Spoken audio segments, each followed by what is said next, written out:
Oi, turma. E aí, como é que está a quarentena de vocês? Eu espero que esteja tudo bem, apesar que nós estamos à flor da pele, né? Mas, como se diz, né? Dias ruins são necessários para que os dias bons possam valer a pena. E também tem aquele ditado, que depois da tempestade sempre vem a calmaria.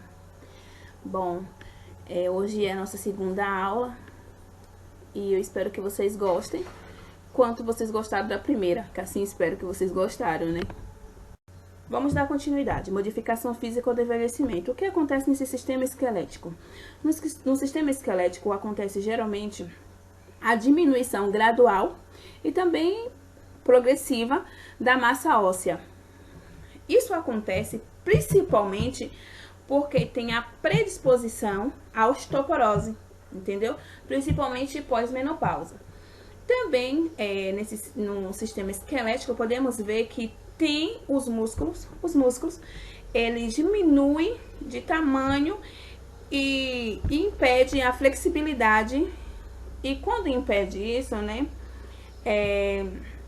acabam tendo uma certa resistência menor em atividades. E também, se vocês forem observar, acontece muito nessa fase, né, do envelhecimento, fraturas, principalmente nas vértebras dorsais e também no fêmur. Geralmente quando fala assim, o idoso caiu, quebrou o quê? O fêmur. Já no sistema urinário, a gente não tem nenhum tipo de alterações, né? Porém, tem uma certa incapacidade de esvaziamento completo de bexiga durante a micção.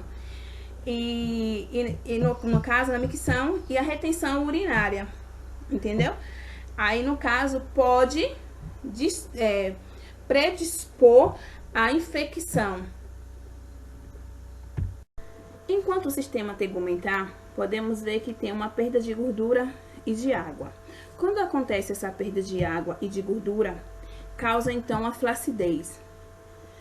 Quando também no sistema tegumentar, podemos ver que há uma palidez na parte da cutânea, e isso acontece geralmente pela insuficiência capilar.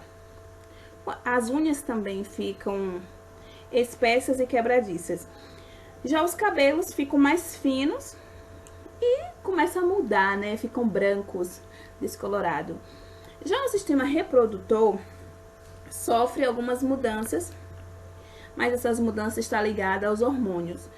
Temos também a capacidade de ter intercursos sexuais com sucessos e satisfatório, porque diminui, né? E com essa diminuição, mas mesmo assim é presente, entendeu? E também temos menos lubrificações. Os aspectos cognitivos. As pessoas idosas, especialmente depois de 70 anos, têm a menor capacidade de aprender e de adquirir novas habilidades. Porém, tais incapacidades são facilmente superadas pela motivação e desempenho da pessoa idosa. Uma coisa eu quero dizer uma coisa para vocês, né? Também sobre a sexualidade dos idosos. E que assim, que apesar, né, do cabelo estando grisalho, ou a pele enrugada, ou que o corpo não esteja tão ágil, mas dentro daquela pessoa ali tem sentimento, né? E anseia por amor e afeição. Quando eu digo assim, que às vezes, né, os relacionamentos que a gente acha que são insignificantes, mas ao longo de uma história deles, trouxe amor, trouxe afeição e amizade, e que no decorrer do tempo, né, pode ser perdido. Como pode ser perdido? Pela morte, né, ou distanciamento geográfico, que pelo menos assim, a gente vê o que muitos filhos que abandonam os pais, ou que os filhos vão embora, né, para outro estado, outra cidade, e acaba tendo essa distância geográfica. E muitas das vezes também aquele idoso que perdeu seu grande amor. E uma coisa que eu digo para vocês, como que o profissional de enfermagem, quais são as atitudes que vocês deveriam ter, que vocês têm que ter, né? Única assim, uma coisa assim bem interessante que nós podemos ter é o quê? Ajudar, né, eles a manter vivo a sexualidade dele. Como ajudo? Como eu vou ajudar? Ajudando assim eles na aparência, né? Ajudar a usar uma maquiagem, fazer a barba, usar umas joias, né? Aprendendo, dependendo do desejo do que eles têm. Vocês têm que ter esse hábito de que vocês têm que conversar com eles em nível adultos, entendeu? E também é bom a gente usar frequentemente o toque, segurar a mão, dar abraço, porque é um afeto que nós temos e que a gente tem que ter, né? E também apoiar a amizade deles com outros idosos, com outras pessoas, porque muitos deles acabam se isolando.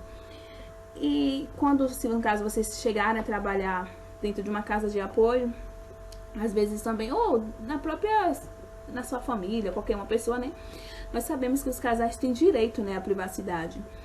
E desde que eles desejem, né? Vocês não tem que forçar nada. Só pode, tipo, proibir se tiver uma contraindicação médica. Caso contrário, não. Ali existe uma pessoa sedenta por amor, afeição, entendeu? Modificações psicológicas. Essas modificações psicológicas, eles constituem um problema bem comum, principalmente nas pessoas idosas que não têm convívio social como as institucionalizadas. Estima-se que cerca de 75% dos idosos que vivem em casas de repouso representam algum tipo de demência. Além disso, muitos idosos podem apresentar depressão, esquizofrenia e ansiedade. As mudanças físicas que interferem na atividade e na aparência podem dificultar a adaptação da pessoa ao envelhecimento, porque estão diretamente ligados ao autoestima, que é a cultura estigmatizada, como eu disse para vocês lá na frente, né? Depressão. A depressão é um distúrbio afetivo muito comum nas idades avançadas. Qualquer tipo de depressão, por menor que seja, pode interferir negativamente na qualidade de vida da pessoa idosa. Pode ser na pessoa idosa, também na pessoa nova, né? A depressão nunca é um distúrbio que não é bom, né? Os sinais de depressões incluem tristeza, fadiga, diminuição da memória e da concentração, sentimentos de culpa em relação aos acontecimentos do passado, sentimento de desvalia, distúrbio do sono, do apetite, inquietude e desatenção. Esses são alguns dos sintomas que acontecem com os idosos. Não é diferente de uma pessoa jovem. Geralmente os sintomas são iguais, né? Nessas modificações psicológicas, é um grupo, né? Digamos que são um grupo de sintomas associados com as disfunções patológicas do cérebro. Na verdade, que ele gera uma alteração de memória, juízo, também na cognição, no intelecto, e também acontece no comportamento, acontece muito. Os síndromes mais comuns nessas modificações psicológicas são o delírio e a demência. Uma coisa bem interessante entre as modificações psicológicas que nós temos é a doença de Alzheimer, que é responsável por 50% das demências do idoso. Eu deixei um filme para vocês, Para Sempre Alice, um filme muito interessante, para vocês observar que a Alzheimer ela não dá somente em pessoas idosas, também nós temos Alzheimer precoce. Eu quero que vocês assistam, né? Eu deixei desde a aula passada para vocês fazerem uma pequena síntese, que depois nós iremos ter uma atividade justamente daquele filme. Eu espero que vocês tenham assistido. Se for possível, eu quero que vocês copiem, entendeu? Os ajustes emocional ao envelhecimento, que são basicamente extensões em que o indivíduo fez ao longo da vida as diversas mudanças de caráter pessoal.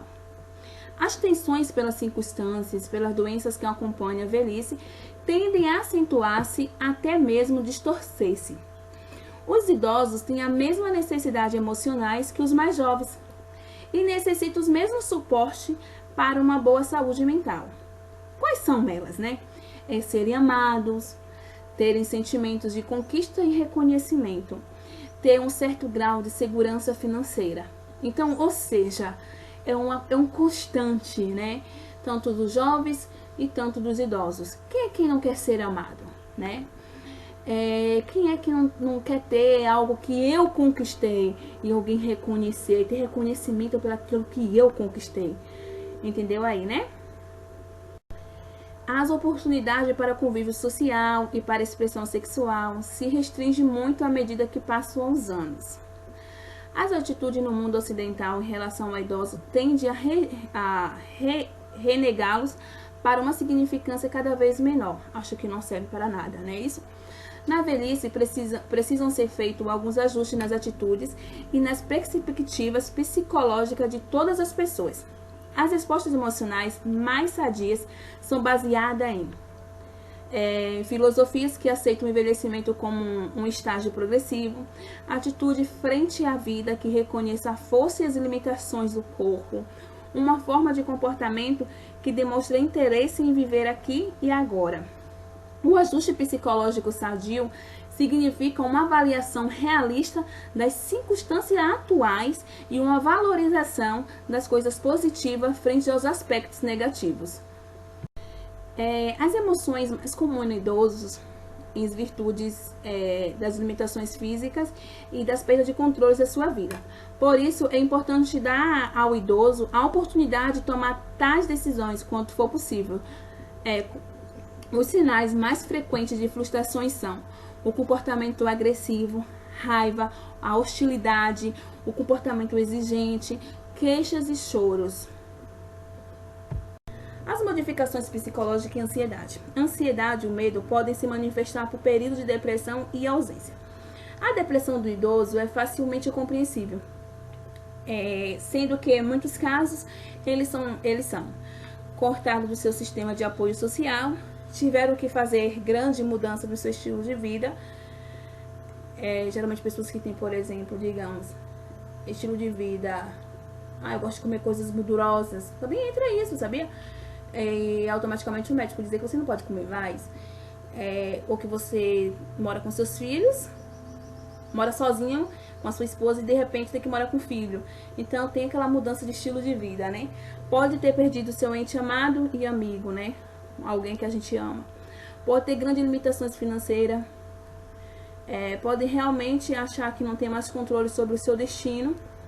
E pode ter atingido o seu ponto de ruptura por causa de fraqueza física ou de doença.